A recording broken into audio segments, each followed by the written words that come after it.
Good day internet! So ngayong araw na to ay napakagandang araw. So pagbibigyan natin yung isa nating malugod na viewer.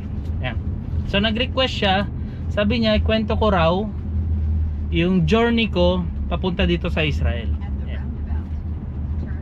So ngayon itong video na to ay tungkol sa journey ko papunta rito. So kwentuhan lang tayo.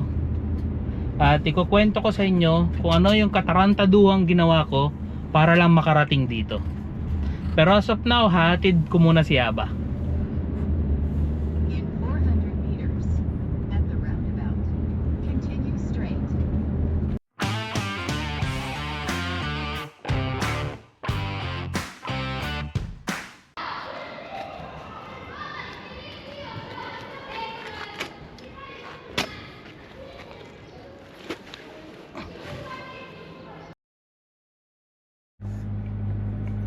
Ayun, so nag-change location tayo dahil merong mga nagpapansin na bata. Ayan.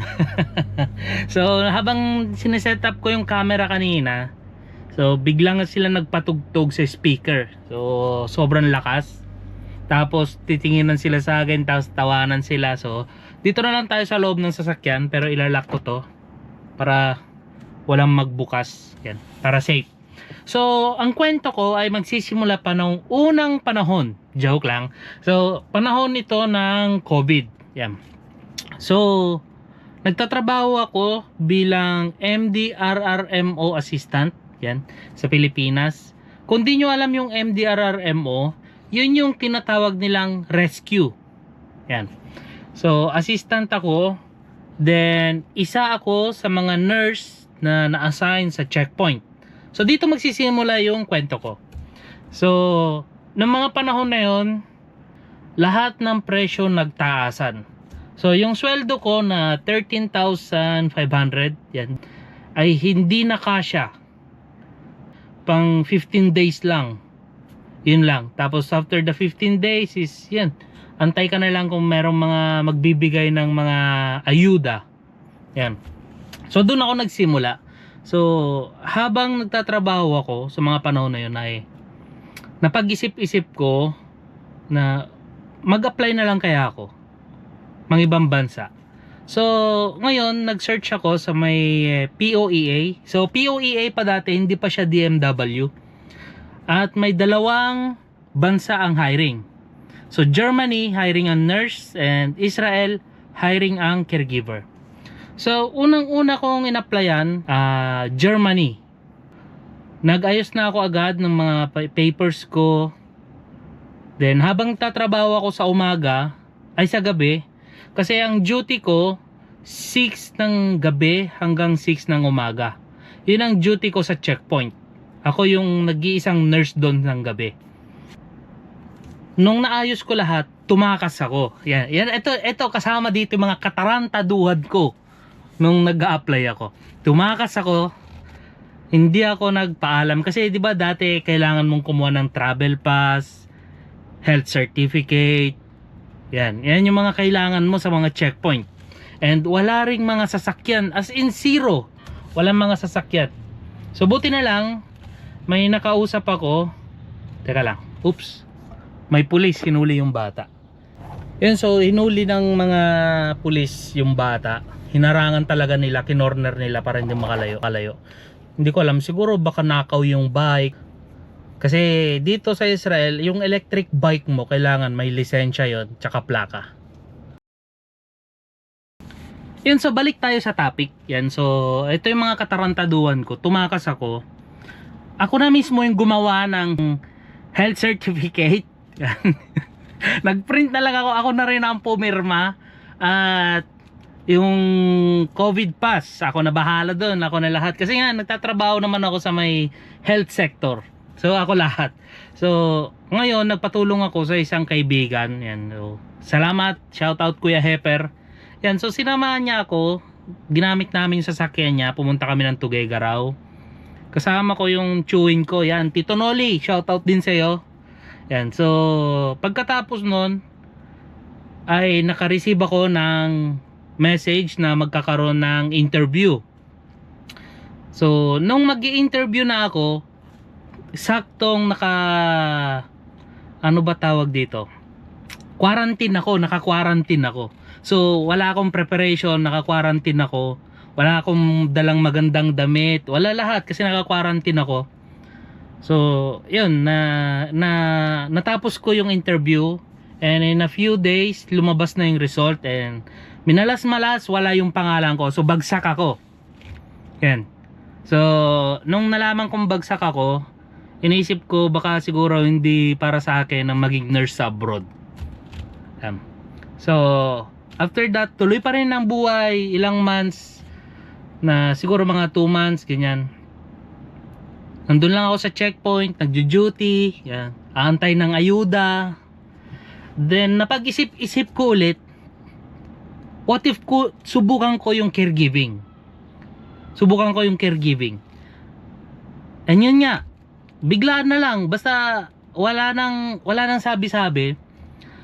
Sa gabi nag-duty ako ng 6 o'clock, dala-dala ko na lahat ng gamit ko. 6 o'clock ng gabi. Pagdating ng 6 AM, so nagkape lang ako, hugas ng muka, toothbrush, then kinuha ko yung motor ko and nag-drive na ako papunta ng Tuguegarao. So mula Quirino, mula Difun Quirino hanggang Tuguegarao, ang pagmomotor ko siguro mga 2.5 hour. So nag-shortcut ako and sobrang malinis ang daanan. So dito ko naranasan yung nagpapatakbo ka ng motor, dilat ang mata mo pero tulog ang diwa mo. Every checkpoint, lusot pa rin ako kasi nga isa ako sa mga frontliner. Siyempre pag frontliner ka, palakasan lang yan, 'di ba? Kasama rin yan sa mga katarantaduan. Then pagdating ko doon, sakto kompleto naman ako sa lahat. Ang ginawa lang sa akin ay binigyan lang ako ng blue card. Yan. So November nag-apply ako. December nakatanggap ako ng message na kailangan kong pumunta ng POEA main building sa Maynila para sa interview ko. So yun. Dito malala ang nangyari. Nameke na naman ako ng mga papeles. Ganun talaga pag nandun ka sa health sector, kaya mong hukos-pukosin lahat. Pero hindi ko gawain yung gawain ng iba na ibinebenta nila yung mga med-cert or kung ano-ano man dyan para makapagpas lang sila. Hindi ako ganun. Hindi ko naman ginawa yun. Hindi ako kasapi ng corruption. Katarantaduhan lang ako, pero hindi corruption. Yan. So, inayos ko lahat ulit. Nag-leave ako ng 2 araw kasi parang nasa may Saturday, Sunday, tapos Monday yung interview ko. Tapos Tuesday kailangan nakabalik na akong probinsya. So nag 2 days lang ako para may extension pa yung oras ko kung sakaling magkaaberya ako sa daan. So ang paalam ko lang is mag-unwind lang ako, papahinga. Kasi nga sobrang exhausted ang trabaho sa checkpoint ng mga panahon na yun. Sobrang exhausted. Tapos hindi ka pa makabili ng pagkain na gusto mo dahil nga lahat ng presyo nagtaasan. As in talagang times 4, times 5 ang presyo ng mga panahon na yun. So pagdating nung araw ng biyahe ko, walang bus. Ito ang problema ko, walang bus. Ngayon naghanap ako ng mga kolorom na van. So bawal yung mga yon. So kung dati ang presyo lang ng pamasahe ko sa bus ay 450, yan, one way 450, ngayon naging 2,000. Usually 2,500, pero nakipagtawaran lang ako kasi kakilala ko naman yung may-ari ng van. So napagbigyan ako 2,000 papunta ng Maynila. So pagdating mo ng Maynila, hindi ka idadrop dun sa dropping point ng mga bus or dun sa lugar. I-drinap lang kami sa may bungad ng Maynila. Kasi may mga pulis, nanguhuli lahat yan kasi bawal nga. Tapos punuan kami sa van. Yan. So doon nakalusot ako. Pagdating ko ng Maynila, habang nagpapahinga ako, biglang tumawag ang POEA. So ang sabi ng POEA, "Sir, cancel yung interview mo. Sabi ko, ma'am, nasa Maynila na po ako, baka pwede nyo naman gawan ng paraan. Kasi tumakas lang ako sa trabaho ko. Ngayon nandito na po ako sa Maynila, inaantay ko na lang ang oras para pumunta po dyan. So medyo, hindi naman ako nagalit, pero medyo nabwisit lang ako dun sa nangyaring yun. So ngayon, sinabihan ako, tatawagan ako ulit after 30 minutes. So after 30 minutes hindi sila tumawag, then ako ulit ang tumawag after 2 hours. So tumawag ako, sabi nila okay daw, okay, i-accommodate na rin daw nila ako pansamantala. So yun. Then araw na ng interview, yung pangalan ko ay nasa pinakadulo ng interview. Nakakabwisit, ang aga mo doon. Sa PUA na ata ko mga 7 o'clock, na interview ata ako na sa mga 4 to 5 o'clock. So ganun yan. Pero yung interview hindi naman siya mahirap. Isipin mo lang na mahirap kasi nga English. Yan, English yun. Kailangan sumagot ka straight to the point. Tapos yung sagot, yung tanong nila, magbe-base sila sa kung anong sinagot mo. So kung wala kang sinagot, wala silang tanong, failed ka. Yan. So yun yung mga ginawa ko ng mga panahon na yun. Karamihan sa mga kasabayan ko, caregiving course ang kinuha nila. Hindi ko alam kung ilang months, 6 months ata yun. And ako, nurse ako, may diploma ako with the license pa. So kumbaga parang parang unfair. parang naunahan ko yung mga caregiving certificate. Yan. So naawa naman ako, pero kailangan ko rin naman ng pera, kailangan kong mabuhay, di ba? Yan. So pagkatapos nun, eto na naman, hanap na naman ako ng van ng pauwi ng Quirino Province. Then yun din, the same van din yung nahanap ko, and 2,000 pesos na naman. So after how many days na nag-antay ako, kasi November ako, December yung interview ko, parang mga 5 days lang, kailangan ko na naman bumalik ng Maynila para sa medical. Ayan na, eto na. Para sa medical. So sa medical, ang problema ko na naman, sasakyan. The same na van din yung nasakyan ko ulit, 2,000 pesos na naman. So pagdating ko ng Maynila, ay na, may nagkataon na naharang ako sa barangay checkpoint. And sabi nila, hindi raw nila ino-honor yung paper ko. Tapos sabi nila, nurse ka pa, baka nagtatrabaho ka, frontliner ka, baka mamaya may dala kang COVID. So parang nakaramdam ako ng parang kakaiba doon sa mga sinabi nila. Dahil nga raw nurse ako, parang ayaw nila akong papasukin. So ngayon, syempre, tinawagan ko yung pinsan ko, so kasi doon ako nakikituloy. So sinundo ako doon sa may kanto. So hindi ako nagpo-post ng mga picture dahil nga walang alam ang munisipyo sa ginagawa ko. So merong isang nakakita raw sa akin na pabalik-balik ako Maynila. So sabi ko, nag-unwind lang ako. Kasi exhausted na ako sa trabaho, sabi ko. So yun pa rin naman yung rason ko. Wala ka nang ibang irarason. Then pagdating ng January, February, wala pa rin akong natatanggap na ano ba tawag dito, na message or email from the PUEA. Then March, biglang paano ba tawag dito, March, kasi yung mga panahon ng March is tumakas ako, kasama ko yung mga paano ba tawag dito, family, friends ng chewing ko. Sumama ako papunta ng Dinadjawan. Yan. So sa Dinadjawan, lusot naman kami dyan, open yan. Hindi sila stricto dyan.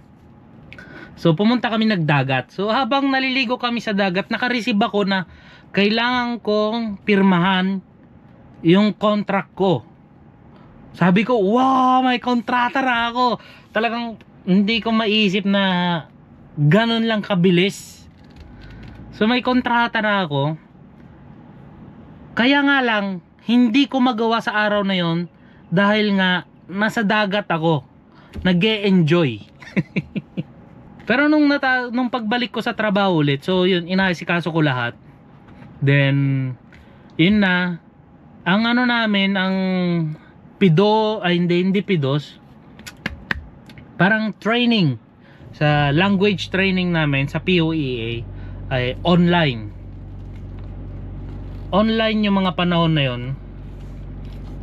Tapos pagkatapos ng online, then sabi nila kailangan ko na naman daw mag-remedical kasi mag-expire daw yung medical ko bago yung flight ko. So eto na naman, may katarantaduan na naman akong ginawa dahil sa panahon na yun kaka-receive ko pa lang ng second,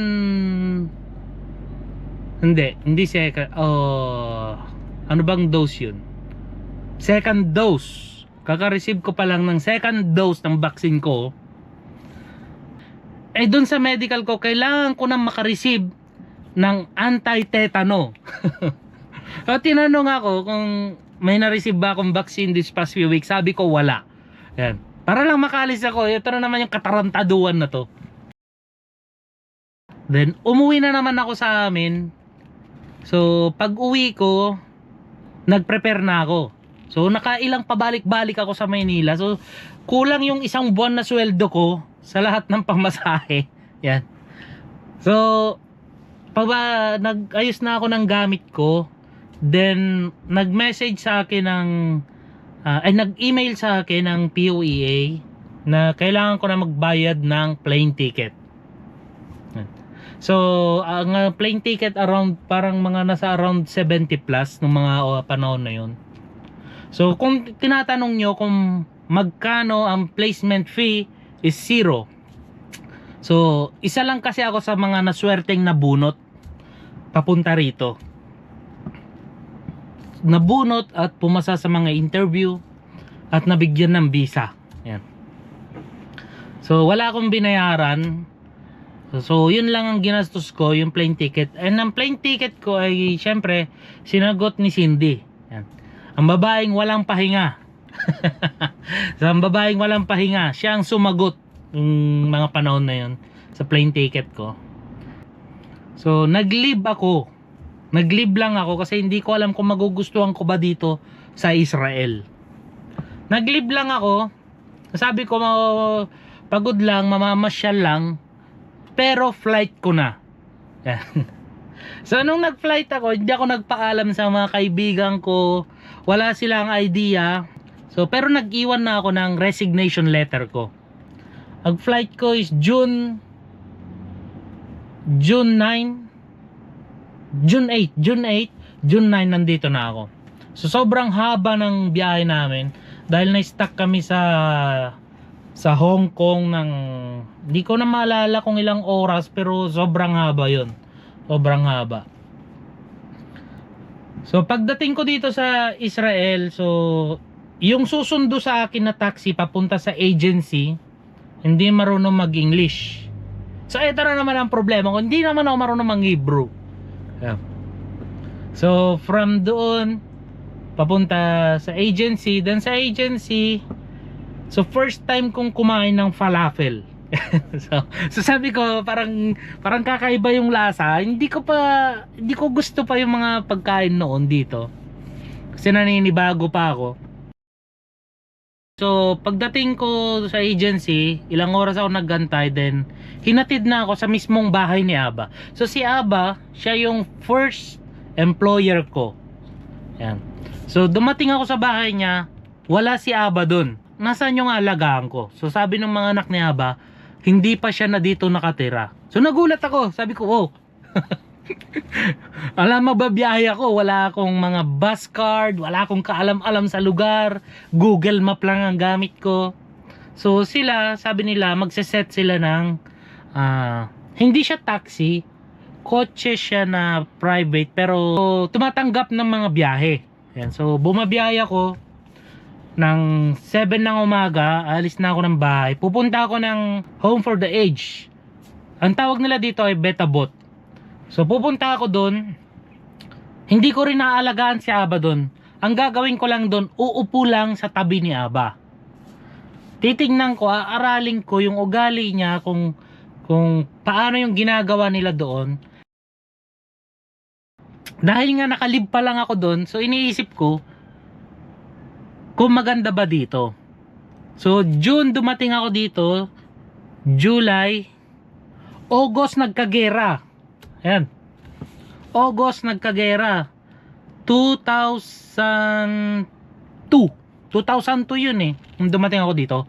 August, ilang buwan pa lang ako, nag-a-adjust pa lang ako.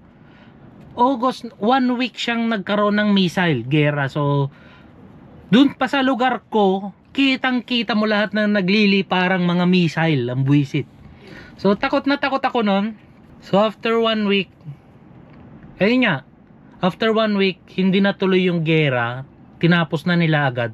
Nagkaroon na ng ceasefire.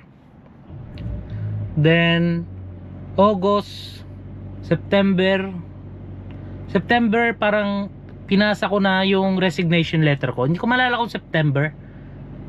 Basta pinasa ko na yung sa resignation letter ko doon sa Pilipinas.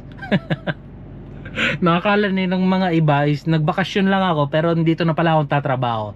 So pagkatapos ng resignation ko, doon pa lang ako nag-post ng mga pictures ko. Yun. So pagkatapos nun,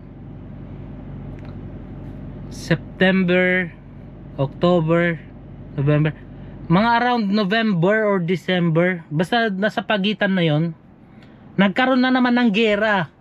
Missile na naman for 1 week again ata, parang 1 week. So sabi ko, parang gusto kong lumipat ng lugar.